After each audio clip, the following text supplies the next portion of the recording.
Assalamualaikum warahmatullahi wabarakatuh. Mimin lanjutkan lagi cerita Raja Kegelapan Cipenya. Tapi seperti biasa, sebelum dilanjut, bantu tekan tombol like dan berkomentar juga Tuan Rena gas. Bab 1391. Aku harus menemukannya kembali. Sudut mulut Zhao Wenqian berkedut. Apalagi yang perlu dibuktikan, ini semua adalah hal-hal yang sudah diketahui, dan terlebih lagi, hal-hal yang telah dikonfirmasi. Jika saya harus membuktikannya lagi, itu seperti melepas celana untuk kentut, yang mana akan membuang-buang waktu. Mendengus, tidak perlu. Zhao Wenqian menjawab dengan dingin. Ji Fei mengangkat teleponnya dan menatap polisi. Apakah kalian yakin ini Tuan Bonnard? Polisi sudah mulai mencari informasi Bonnard saat Ji Fei menelepon untuk pertama kalinya. Sekarang setelah mereka melihatnya secara langsung, mereka telah mengonfirmasinya dan mengangguk. Ji Fei berkata kepada Bonnard di ujung sana, "Saya tutup dulu, nanti saya hubungi lagi kalau ada apa-apa." "Baiklah, kau bisa meneleponku kapan saja." Di hadapan Ji Fei, Bonnard seperti anak tua yang penurut, yang membuat Zhao Wenqian dan yang lainnya sangat tertekan. Itu sama sekali tidak sesuai dengan rumor tentang kesombongan Bonnard. Bahkan menurut mereka, alangkah hebatnya jika mereka bisa mengenal Bonnard. Ji Fei mengabaikan reaksi Zhao Wenqian, tetapi menatapnya sambil tersenyum dan bertanya, "Zhao Wenqian, apa yang terjadi dengan kalung cinta abadimu sekarang?" Zhao Wenqian bisa saja berargumen bahwa Bonnard itu palsu, tapi sekarang dia tidak bisa melakukannya lagi. Tetapi jika aku tetap ngotot bahwa kalung cinta abadiku asli, maka aku akan menjadi pencuri, atau minimal pedagang barang curian. Kalung cinta abadi ini diberikan kepadanya oleh Ling Haofeng. Dia tidak tahu dari mana asalnya. Apalagi bahwa kalung itu telah hilang dari Bonnard. Ini agak sulit dan memalukan. Bagaimana kalau kita tanya polisi? Melihat Zhao Wenqian tidak mengatakan apa-apa, Ji Fei tersenyum dan berkata. Sudut mulut Zhao Wenqian berkedut 2 kali. Dia sudah membuat keputusan. Dia hanya bisa mengatakan itu bohong. Jika itu benar, maka ketika dia melacaknya, begitu Ling Haofeng membocorkan informasi itu akan memberi Ji Fei kesempatan. Sekarang dia dan Ji Fei sama-sama pemburu, dan mereka berdua ingin saling memburu. Mendengus, kalung cinta abadi ini palsu, Zhao Wenqian berkata dengan suara keras. Meski bertentangan dengan keinginanku, itulah kebenarannya. Mendesis, semua orang di tempat kejadian terkesiap, mata mereka dipenuhi rasa terkejut dan kaget, jelas tidak menyangka itu palsu. Hanya mata Ji Fei yang menunjukkan sedikit penyesalan. Zhao Wenqian sangat toleran dan benar-benar mengakui bahwa itu palsu. Tetapi, Zhao Wenqian, bukankah kamu mengatakan bahwa semua perhiasan yang dijual di toko perhiasan copat adalah asli? Bagaimana kamu bisa mengatakan itu palsu? Setelah Ji Fei selesai berbicara, dia memandang orang-orang dari Biro Pengawasan Mutu. Wajah mereka sudah tampak serius. Ada banyak hal yang harus diurus terkait pusat perbelanjaan New World dan bisnis keluarga Zhao. Sekarang keluarga Zhao sendiri telah mengakui bahwa itu palsu. Masalah ini agak merepotkan. Mereka semua memandang Zhao Wenqian, menunggu penjelasannya. Saya tidak tahu kalau itu palsu, saya baru saja membelinya dari orang lain di sebuah lelang. Zhao Wenqian hanya bisa berbicara dengan tegas. Jadi kamu juga tidak tahu hal itu? Ji Fei bertanya sambil tersenyum. Omong kosong, tentu saja aku tidak tahu. Zhao Wenqian merasa sangat mual hingga ingin muntah. Tetapi dia tetap menjawab dengan keras. Ji Fei mencibir dalam hatinya. Zhao Wenqian begitu kejam hingga dia benar-benar mengatakan yang asli itu palsu hanya untuk melindungi dirinya sendiri. Karena kamu tidak tahu, maka kalung cinta abadi palsu ini telah aku ungkapkan. Bukankah seharusnya kamu memberikannya kepadaku? Kamu masih menginginkan yang palsu? Zhao Wenqian menatap Ji Fei dan berkata dengan kasar. Tidak masalah, aku tidak peduli jika itu palsu. Lagi pula, kau tidak bisa memberikannya pada Ji Meiyan, kan? Ji Fei terus meremas. Wajah Zhao Wenqian menjadi pucat. Bahkan jika itu benar, sekarang setelah dikatakan salah, dia tidak bisa memberikannya kepadamu. Kalau tidak, di mana wajahnya? Ji Fei, kamu tidak perlu khawatir tentang urusanku, dan aku tidak ingin memberikannya kepadamu. Bagaimana jika saya harus? Ji Fei menatap Zhao Wenqian dengan seringai di wajahnya, seolah-olah kamu tidak punya pilihan. Zhao Wenqian merasa Ji Fei di depannya seperti keberadaan yang tidak dapat dipahami, orang yang membingungkan dan membingungkan. Yang paling penting adalah dia tahu betul bahwa jika dia benar-benar menantang Ji Fei dan Ji Fei meminta Bonnard datang ke tempat kejadian untuk sertifikasi, akan lebih sulit baginya untuk menjelaskan masalah tersebut. Bagaimanapun, ini diberikan oleh Ling Haofeng, karena dia membiarkannya mengendalikan keluarga Zhao dan keluarga Ji, dia pasti tidak akan mengeluarkan kalung cinta abadi yang palsu. Ini adalah yang asli. Ji Fei sekarang jelas yakin akan kemenangannya. Dia menutup matanya rapat-rapat dan berkata, Ji Fei, kamu sangat kejam. Biasa saja, Ji Fei tertawa, kemas si cinta abadi dan berikan pada Ji Fei. Zhao Wenqian melihat panduan belanja dan memberi perintah. Semua pemandu belanja tercengang. Mereka tidak menyangka Zhao Wenqian akan kalah, dan mereka tidak menyangka Zhao Wenqian akan menjadi sama sekali tidak berdaya di hadapan Ji Fei. Namun, dia tidak berani ragu sedikit pun terhadap permintaan Zhao Wenqian, dan segera memenuhinya. Dia segera mengemas kalung cinta abadi dan memberikannya kepada Ji Fei. Ji Fei tidak sopan. Dia menerimanya sambil tersenyum dan melambaikannya ke arah Zhao Wenqian. Terima kasih, Tuan Zhao. Sudut mulut Zhao Wenqian terus berkedut. Dia benar-benar ingin mengumpat, atau bahkan memukul Ji Fei karena marah. Tetapi dia menahannya pada akhirnya. Konfrontasi pertama dengan Ji Fei gagal total. Ji Fei tiba-tiba mengangkat tangannya dan menepuk kepalanya. Benar sekali. Ingatanku sangat buruk. Zhao Wenqian tercengang. Ji Fei melihat buku panduan belanja dan berkata, kemas saja cincin berlian Deep Sea Love itu untukku. Pemandu belanja itu tertegun dan segera menatap Zhao Wenqian. Zhao Wenqian memalingkan kepalanya dan pura-pura tidak melihatnya. Pemandu belanja tidak memahaminya. Tetapi dia segera mulai mengemasnya dan segera mengirimkannya ke Ji Fei. Ji Fei menerimanya tanpa ragu dan menatap Zhao Wenqian sambil tersenyum. Kalung cinta abadi senilai 50 juta itu diberikan kepadaku. Kamu tidak akan menginginkan uang untuk cincin cinta laut dalam senilai 5 juta ini, kan? Wajah Zhao Wenqian sekarang sehitam awan di bulan Juni, sangat gelap. Saya hanya tidak mengatakan apapun dan menyetujuinya. Ji Fei tidak sopan dan menerima semuanya sambil tersenyum. Zhao Wenqian benar-benar murah hati. Saya sangat puas hari ini. Teruskan. Setelah berkata demikian, dia menepuk bahu Zhao Wenqian, bagaikan orang tua memuji orang muda. Zhao Wenqian benar-benar ingin muntah darah. Apa? Kau tidak menerima pujianku? Bagaimana kalau aku membawa seluruh pusat perbelanjaan Xintiandi?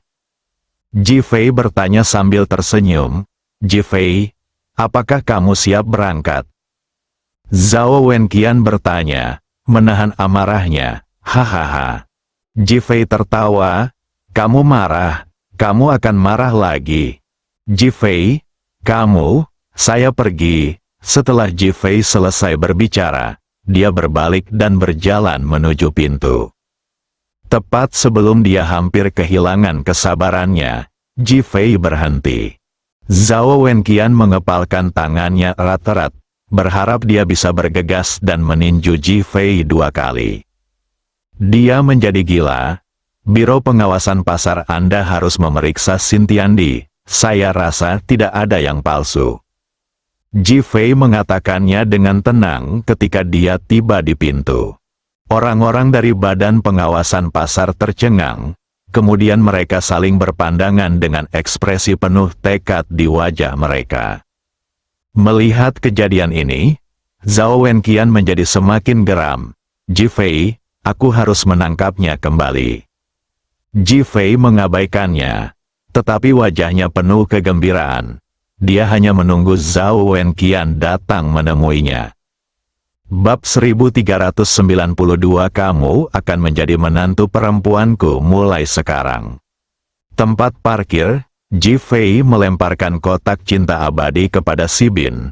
Ambillah dan gunakan untuk melamar Ji Meiyan di upacara pertunangannya dalam 3 hari. Si Bin buru-buru menangkap kotak itu, tetapi wajahnya penuh dengan keterkejutan. Tuan, ini tidak palsu. Ji Fei hampir tertawa karena marah dan melotot tajam ke arah Si Bin. Kau percaya meskipun itu bohong? Si Bin, orang yang sedang jatuh cinta memiliki IQ yang lebih rendah. Ji Fei tidak bisa menahan diri untuk tidak mencibir. Si Bin tiba-tiba menyadari, jika ini palsu, mengapa Ji Fei menginginkannya? Mengingat kembali ekspresi Zhao Wenqian yang tertekan saat itu, dia hanya menelan amarahnya. Tiba-tiba, wajahnya penuh kegembiraan dan kegembiraan. Dia tidak bisa menahan diri untuk tidak mengangkat tangannya dan memukul kepalanya sendiri dengan keras. Maaf, Tuan, saya membuat Anda tertawa. Dia sudah tahu bahwa ini benar, tetapi karena kalung cinta abadi telah hilang dan dicuri, Zhao Wenqian tidak dapat mengambil tanggung jawab untuk membantu menjual barang curian itu, jadi dia harus mengakuinya. Kalau tidak, bagaimana hal baik seperti itu bisa terjadi? Ini sama saja dengan merampas hadiah pertunangan Zhao Wenqian. Jika sudah waktunya, dia akan menggunakan ini untuk melamar Ji Meiyan, yang sama saja dengan memberitahu semua orang bahwa Si Bin lebih berkuasa daripada Zhao Wenqian, dan Zhao Wenqian sedang diinjak-injak. Kalau begitu, bukankah masuk akal jika Si Bin mengejar Ji Meiyan? Sebaliknya, Zhao Wenqian merasa malu ketika melamarnya lagi. Bagaimanapun juga, hadiah lamarannya dirampas. Perangkap berantai Ji Fei sangat membantunya. Dia tidak bisa menahan rasa gembira dan bahkan lebih bersyukur kepada Ji Fei. Ayo bersiap, Ji Fei mendesak Si Bin. Terima kasih, Tuan. Setelah Si Bin selesai berbicara, dia membungkuk pada Ji Fei, lalu berlari ke mobilnya sambil tersenyum di wajahnya dan pergi. Hanya Huo Lei dan Ji Fei yang tersisa. Mata indah Huo Lei terpaku pada kotak cinta laut dalam di tangan Ji Fei, bagaikan seorang anak kecil menatap permen di tangan orang dewasa.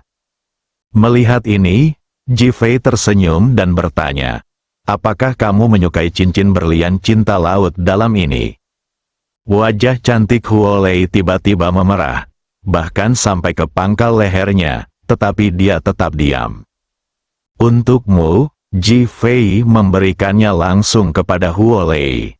Apa maksudmu dengan memberiku cincin berlian? Huo Lei bertanya dengan wajah merah, mencoba mengendalikan jantungnya yang berdebar kencang. Jika kamu menyukainya, aku akan memberikannya kepadamu. Ada apa? Ji Fei bertanya dengan ragu. Itu cincin berlian.